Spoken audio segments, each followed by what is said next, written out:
Gen Zs in Kenya are telling politicians no dialogue, they only want one thing: action. After signing the IEBC bill, the president and opposition led by Raila Odinga came together to clamor for dialogue. However, Gen Z wants nothing of it.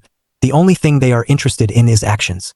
First, they successfully agitated for rejection of the finance bill, which the president obliged by not signing it and sending it back to parliament for deletion. This was after the death of protesters while others occupied parliament. Second, they wanted the president to sign the IEBC bill. The president accented to the bill, which allows the selection of IEBC commissioners. Protesters wanted the IEBC reconstituted to allow citizens to recall non-performing members of parliament. It was at the signing of the IEBC bill that the opposition leader Raila Odinga called for a dialogue. This did not go down well with Gen Zs and the backlash began. Someone even penned a press release from the young people of the Republic of Kenya to the chairperson African Union Commission with the title, "Unsuitability of Raila Omolo Odinga for the position of chairperson of the African Union." The press release read in part, "I am writing to express my grave concerns regarding the potential appointment of Raila Omolo Odinga as the chairperson of the African Union. Mr. Odinga's track record indicates a disregard for the interests of the youth, a demographic that is crucial for the future development and stability of our continent. Throughout his political career, Mr. Odinga has consistently failed to advocate for policies and initiatives that would empower the youth. His lack of engagement and vision for youth development is alarming, especially for a continent where the majority of the population is under the age of 30. This omission raises serious questions about his ability to lead an institution that must prioritize the aspirations and needs of young Africans. In light of these concerns, I urge the African Union to reconsider Mr. Odinga's candidacy for the position of chairperson. It is imperative that the African Union is led by an individual who genuinely champions the interests of all Africans, particularly the youth, and upholds the highest standards of human rights and integrity. Yours sincerely, leaderless Gen Zs and Millennials." End of quote. Other Kenyans on X shared their position on the matter. Cyprian is Nyakundi at C_Nyakundi H writes, "Baba is out of order again." At Mapinduzi KE writes, "So they have regrouped. President William Ruto and Raila Odinga may be planning to form a government of national unity. Looks like it's the political class against Gen Zs. Kenyans are officially the opposition." Many online are asking what the former Prime Minister Raila Odinga meant by "we" in this statement. But I'm happy to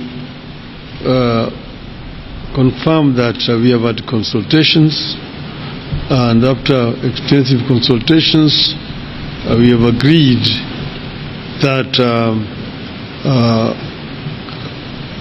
a dialogue is the way forward out of the crisis that we're having today in our country. We've agreed that we give people an opportunity to be heard, to express themselves, to come out with the grievances which are actually ailing our country today, so that a lasting solution can be found.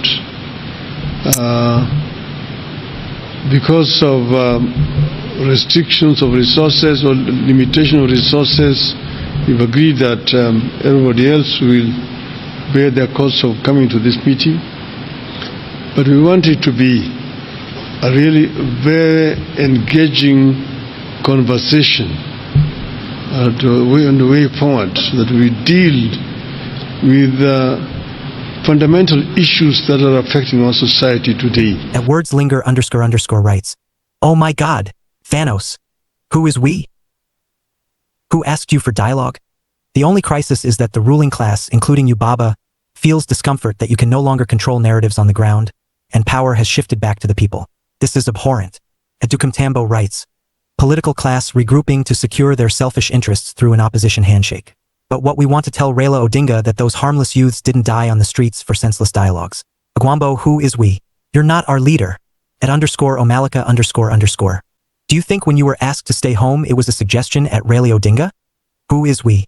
My friend, eat that money and shut up like the rest of them. Usitufunze kazi. #Ruto must go." At Esther Kazungu asks, "Who is we please? Cause it's not us. #Ruto must go."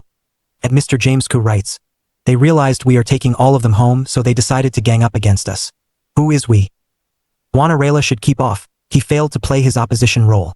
In other words, as Professor Alfred Ominya at Aminya writes, Gen Zs are simply telling Raila that his past approaches are not their approaches. They are saying that dealing with corruption, good governance, sacking corrupt cabinet ministers, stopping tribal appointments and bribery of MPigs, etc. don't need dialogue. I agree. Gen Z in Kenya has said they do not have a leader. This is what netizens are telling politicians. Look, everybody, what went down today is the worst thing that could have ever happened, okay? Look, Raila and the opposition coming together to try to act like they're the leaders of this movement. That's the wrong statement that they could have made. Wrong move, guys. This isn't what we're looking for. We're looking for accountability. We want those cops who killed our brothers to be held accountable. You know what I'm saying? There's no story about dialogue, no story about commissions, no task force. We want you guys to do your jobs. MPs are stealing hundreds of millions every single day. You've been doing this for 30, 40, 50 years. There's no change. Yo, I'm about to go Guido in this. Yo, listen, there is no change. We demand accountability, transparency, okay? No discussion, no dialogue, no nothing. Baba ain't our leader. We don't have a leader. We are leaderless. We are the truth. We are the people. We are the monsters you made.